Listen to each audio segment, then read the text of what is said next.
Muito bem, chegou agora a altura de ficarmos nesta edição do Passeio Alegre com o Dr. Luís Lameira, a altura do consultório de psicologia.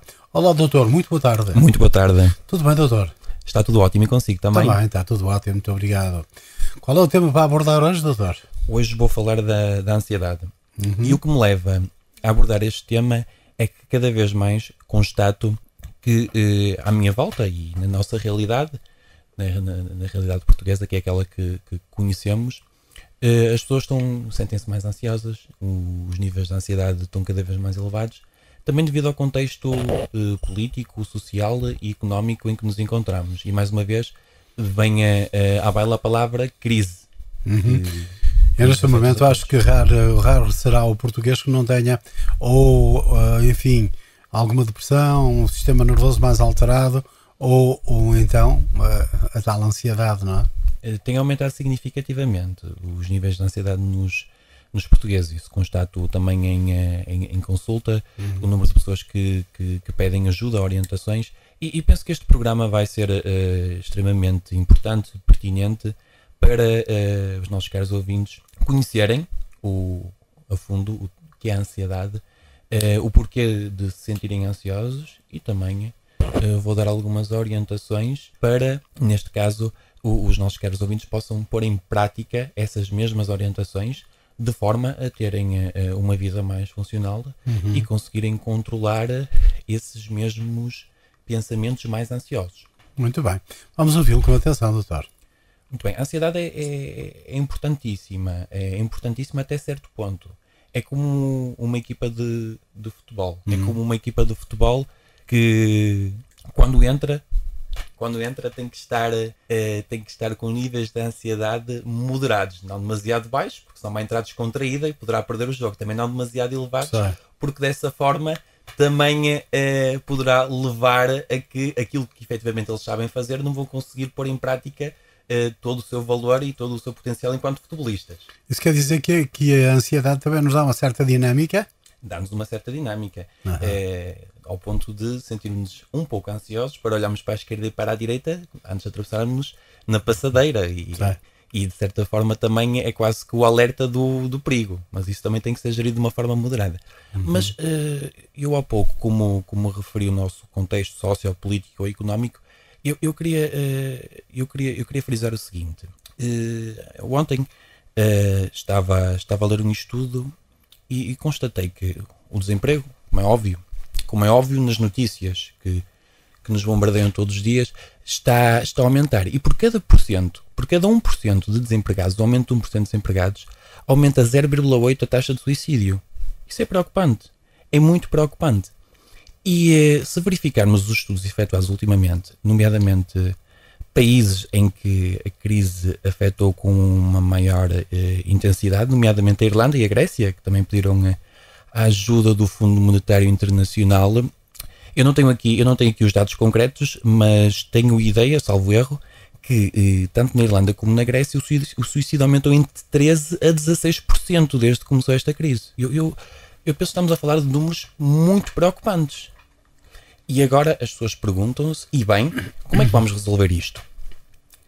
Há algumas formas, há algumas medidas que nós, sociedade, podemos exigir para que se ponham em prática essas mesmas medidas. Por exemplo, no Reino Unido existem milhares de psicoterapeutas, psicólogos especializados em tratar determinadas patologias.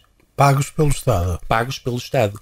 Depressão, ansiedade e entre outras, aquelas que mais se verificam na sociedade. E só em casos excepcionais é que essas mesmas pessoas, só numa depressão muito grave, por exemplo, ou em níveis de ansiedade extremamente elevados, que é uma pequena percentagem, é que aderem à psicofarmacologia. O que é isto? Ou seja, o acompanhamento médico, neste caso, à base de medicamentos de foro psicológico, para intervenção ao nível psicológico. E o que é que os estudos indicaram? Com este programa, que foi preparado durante anos, com uma formação especializada ao nível da psicologia, em que os contribuintes aderiram, e bem, não houve qualquer protesto a este nível, foram investidos muitos milhões de euros nesse sentido, de forma a criar uma equipa, e essa mesma equipa, com intervenção psicoterapêutica, na maioria dos casos, sem o auxílio de fármacos, e esse auxílio só seria necessário numa pequeníssima percentagem em depressões mesmo muito graves, ou outro tipo de patologias de foro mental muito graves, proporcionou a que diminuísse a abstinência laboral, ou seja, as pessoas faltassem menos ao trabalho, e neste caso, a médio e a longo prazo, o que é que isto pode vir a trazer? Medidas extremamente vantajosas, nomeadamente a nível económico. As pessoas produzem mais, sentem-se mais satisfeitas, as pessoas que não estão no ativo têm mais motivação para procurar emprego, têm mais ferramentas psicológicas para, neste caso, tornam-se mais tolerantes, neste caso, em relação à frustração, ou seja, são pessoas menos frustradas. Se não conseguir encontrar hoje emprego, encontro amanhã. Se não conseguir amanhã, para a semana, mas eu vou continuar a tentar, porque pondo no lugar dessas pessoas, os níveis de ansiedade, ao estarem minimizados dessa forma, a pessoa possibilita, e também ao nível da depressão, neste caso, a pessoa sai de casa, uma pessoa torna-se mais ativa, realiza tarefas de lazer, e assim como responsabilidades profissionais, se tiver essas responsabilidades profissionais, tenta encontrá-las. Mas também deve ser também, algumas vezes, também um autêntico desespero, não é, doutor? Imaginemos uma situação de alguém que, por exemplo, procura emprego e que tarda em encontrar, e que em casa tem os seus filhos e a sua família para sustentar. Não deve ser fácil. Essa ansiedade também deve ser, enfim, terrível, e cada vez mais o dia a dia deve aumentar, não é? É terrível, é muito complicado. No entanto, eu sou uma pessoa otimista e acredito que há sempre uma solução, e determinados programas que podemos, neste caso, enquanto sociedade, conceber com equipas multidisciplinares, não só psicólogos, mas também ao nível de assistentes sociais, ao nível de pessoas mais ligadas à medicina também, ao nível também em articulação com as autarquias. É possível proporcionar uma melhor qualidade de vida a essas pessoas, tanto psicológica como física, e também ao nível social, voltá-las a integrar no mundo do trabalho e neste caso, que elas se restabeleçam a nível psicológico. Pois, e aí é que, particularmente neste momento, será a grande questão, é conseguir trabalho, não é? Correto, também. Como referi aqui há algumas semanas, quando nós falamos do esgotamento, as pessoas que continuam a manter os seus postos de trabalho estão mais ansiosas, e também estas estratégias que daqui a pouco vou indicar também serão pertinentes a esse nível, e nesses casos em concretos que acabei agora de referir. Mas como eu sou um otimista, acredito que sempre há uma solução. Ultimamente também os estudos indicam que o número de mortes tem aumentado em Portugal, e a minha convicção que esse aumento do número de mortes também se deve ao aumento dos níveis de ansiedade e de depressão, porque é o seguinte: se nós estamos debilitados psicologicamente, é natural que a nível físico as nossas resistências, as nossas defesas diminuam, correto? Uhum. E daí eu faço essa mesma comparação, e é urgente quando alguém não se sente bem, quando alguém se sente triste, deprimido, ou mesmo com um nível de ansiedade que não consegue controlar durante as várias etapas do dia, nesse caso é sensibilizar a pessoa para recorrer a um psicólogo, ou se não tiver essa mesma possibilidade, ser encaminhada para os centros de apoio social, para de certa forma conseguirem arranjar um terapeuta para ajudar essa pessoa a controlar e neste caso a minimizar o impacto desta mesma crise, correto, que afeta de uma forma geral a população portuguesa. E também, como já referi, sou um otimista e infelizmente não tem chovido, é verdade. No entanto, eu vejo sempre o lado positivo. Este sol ajuda muitas pessoas, porque está provado, e agora também passo a referir alguns estudos que tenho lido. O sol é extremamente importante para o astral, como dizem os brasileiros, o bem-estar psicológico das populações. Dou um exemplo. Houve um estudo que li há relativamente pouco tempo, foi elaborado há relativamente pouco tempo, em que comparava uma população da Noruega com uma população da Austrália. A Austrália é um país enorme e também tem zonas frias, não é só tropicais. E numa zona fria da Austrália, constatou-se que durante a maior parte do tempo, a maior parte do período do ano, os 365 dias, as pessoas tinham a possibilidade de ter sol. Enquanto na Noruega o sol era muito, períodos de sol eram muito reduzidos e havia dias que o sol nem sequer nascia, digamos assim. Constatou-se que essa mesma população da Austrália, que apesar de viver no frio tinha um grande período de sol, era muito mais otimista, era muito menos depressiva, era muito menos suscetível a desenvolver níveis de ansiedade elevados e disfuncionais, ao contrário dessa mesma população na Noruega. Estão a fazer perceber? Daí que eu vejo sempre o lado positivo, e este sol é importante para muita gente, acreditem. Anima, correto. Agora, falando um pouco da ansiedade, a ansiedade é caracterizada por alguns tipos de sintomas, como tremores, como inquietação, sudorese, ou seja, neste caso as mãos podem ficar úmidas devido ao suor, rubor e calafrios também.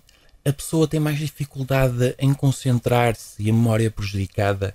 Isto leva também a que o trabalhador, a pessoa ativa profissionalmente, possa ser prejudicada ao nível do seu rendimento laboral com estes níveis de ansiedade que eu estou a referir. Sei. E o que é que pode levar uma pessoa a ter um nível exagerado de ansiedade? As preocupações com a probabilidade de vir a adoecer, perder o emprego ou mesmo de vir a sofrer um acidente. Embora não existam indicativos para que essas coisas possam vir a acontecer. Algumas pessoas, por exemplo, temem mais que os entes queridos sofram algum tipo dessas fatalidades, e aquilo que eu constato muitas vezes é que estes pacientes estão sempre a imaginar situações de fatalidades e consideram-se incapazes de lidar com esses mesmos pensamentos que lhes vêm à cabeça. Com certa também frequência constata-se que a ansiedade está associada à depressão, à fobia e outros sintomas emocionais. Mas é preciso saber separar, porque a ansiedade pode aparecer com níveis demasiado elevados, demasiado disfuncionais, mas não quer dizer que o paciente, a pessoa que sofre desses níveis exagerados, como eu já referi, possa vir a sofrer de uma depressão. De referir ainda que a ansiedade está muito próxima do medo, e muitas vezes essa diferenciação é complicada de realizar. A diferença entre o medo e a depressão está no facto de o medo é um fator real, diria mesmo que ir mais longe, palpável, enquanto que a ansiedade possui características mais subjetivas. Por exemplo, um paciente que tem um nível de ansiedade exagerado teme que determinado familiar, determinado ente querido, possa vir a sofrer um acidente. Isto estamos a falar de ansiedade. Agora, outra pessoa em que se constate que um ente querido está no hospital e sofreu um acidente e tem medo que essa pessoa não resista aos ferimentos, aí já estamos a falar de medo. Estou-me a fazer perceber nesta diferenciação. Sei. E agora, eu queria referir algumas estratégias com as quais podemos lidar com essa mesma ansiedade. Não sei se recorda, há umas semanas atrás, quando um ouvinte nosso, o Carlos Silva, comunicou-nos no intuito de como lidar com o ataque de pânico. De pânico. Exatamente. Eu acho que era pertinente voltar a falar no exercício que transmitia ao Carlos Silva, de forma a que ele pudesse contrariar e esses pensamentos... Ajuda também no que diz respeito então à ansiedade. A ansiedade, correto. E esse exercício, recordaria para os ouvintes, e aqueles que hoje nos estão a ouvir, mas que não tiveram a possibilidade de ouvir essa edição, ou mesmo para recapitular àqueles que já nos ouviram. Sei. E é o seguinte, o exercício chama-se respiração diafragmática. O objetivo é o ouvinte colocar as duas mãos no abdômen, poderá fazer este exercício sentado ou mesmo a pé, e inspirar como se estivesse a cheirar uma flor, de forma que ouça o seguinte barulho nos ouvidos, nas narinas, ou seja, o ar apenas poderá entrar pelas narinas, e o abdômen terá que, neste caso, movimentar-se apenas o abdômen, não a caixa torácica, ou seja, o ar, passo a expressão, vai todo para a barriga, digamos assim, é só a barriga que mexe. Cresce. A barriga cresce e concentre-se na sua mente, apenas imagina as suas mãos, feche os olhos e imagina as suas mãos inicialmente, porque apenas as mãos é que vão mexer e a barriga cresce, tal como referiu, e muito bem. E depois, ao fim de... O timing é mais ou menos este, é inspirar e reter o ar durante cerca de 4, 5 segundos. E depois o ar vai sair apenas pela boca. Pela boca. Como se estivéssemos a soprar uma vela. Inspirar, como se estivéssemos a sentir o cheiro fantástico de uma flor, e a expirar como se estivéssemos a soprar a vela, por exemplo, do nosso aniversário. Sim. E este exercício vai ser realizado diariamente, inicialmente, para a pessoa ter a percepção que o tórax não deve mexer apenas o abdômen, 1, 2, 3 semanas, 10, 15 minutos, ao fim do dia, numa altura em que existe mais sossego, pela casa, ao início da noite, ou mesmo antes de deitar. Poderá mesmo fazer este exercício deitado na cama.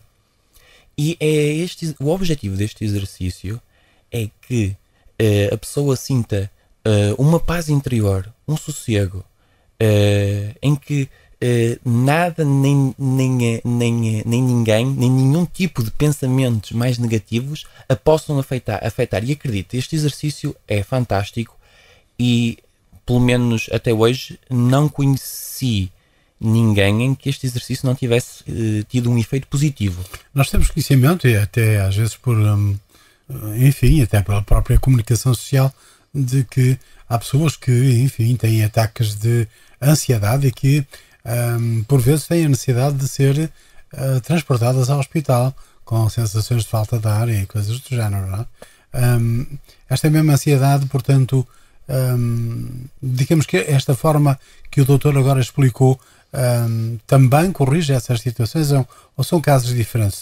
São tipos de ansiedades diferentes? Também corrige a maioria dessas situações, grande maioria. Não digo que não existam exceções associadas a outras patologias, associadas a outro tipo de doenças, mas grande maioria desses ataques de ansiedade generalizada, em que, como tal referi no início do programa, o potencial do psicológico afetar o físico, tanto positiva como negativamente, e aqui negativamente, que afeta mesmo. Com estes exercícios, nomeadamente este exercício de respiração diafragmática, é possível minimizar o impacto desses ataques e até mesmo que eles se desvaneçam, que eles terminem de vez. E o que eu queria referir é que o objetivo a longo prazo deste exercício é que depois a pessoa consiga, o ouvinte consiga realizar este exercício sem ter que colocar as mãos no abdômen e fazer isto de uma forma automática, enquanto caminha na rua, enquanto está no trânsito, enquanto está a falar com alguém. O objetivo é que a pessoa consiga fazer isto depois no seu dia-a-dia de uma forma discreta, mesmo que, para que se não sentir à vontade, mesmo que ninguém se aperceba, e assim conseguir controlar os níveis de ansiedade a vários níveis. Pode ser um exercício diário para, precisamente, como disse agora o doutor, não é? Quando Sim. tivermos um pouco mais de disponibilidade, aí está. Pode-se aproveitar para fazer este tipo de exercício que ajudará então a baixar esses tais níveis de ansiedade, não é? Correto. E passava outra vez ao paralelismo, à comparação com o jogo de futebol. O treino com as mãos no abdômen é como uma equipa a treinar durante a semana, e depois ao jogo ao fim de semana, E aí no jogo ao fim de semana a pessoa vai ser testada, digamos assim, a realizar este exercício quando estiver num episódio que potencie algum nível de ansiedade exagerada. Sei. E aí, se a pessoa tiver treinado bem, se tiver acreditar nesse exercício e se tiver treinado de uma forma assertiva, tranquilamente, num espaço sem barulho inicialmente, acredite, quando ela for confrontada com uma situação mais ansiogénica, em que os níveis de ansiedade tendam a aumentar, com este exercício a ansiedade irá estancar com certeza e mesmo diminuir. Muito bem. Doutor, o nosso tempo está a chegar ao final. Para terminar, Para terminar, eu não resisto em citar outra vez uma frase do nosso sábio, sapientíssimo Dalai Lama, que muito me inspira diariamente, tanto nas minhas relações sociais, como ao nível da prática da psicologia clínica e da saúde. Então, um dia o Dalai Lama disse o seguinte: só existem 2 dias no ano em que não podemos fazer nada. Um chama-se ontem e o outro amanhã. Muito bem. Sim, senhor. Ficamos então por aqui. Encontramos-nos 2 a 8, se Deus quiser, aqui para o consultório de psicologia. Até lá, uma boa semana. Uma boa semana para si também e para os nossos ouvintes. Deus da tarde. Muito obrigado.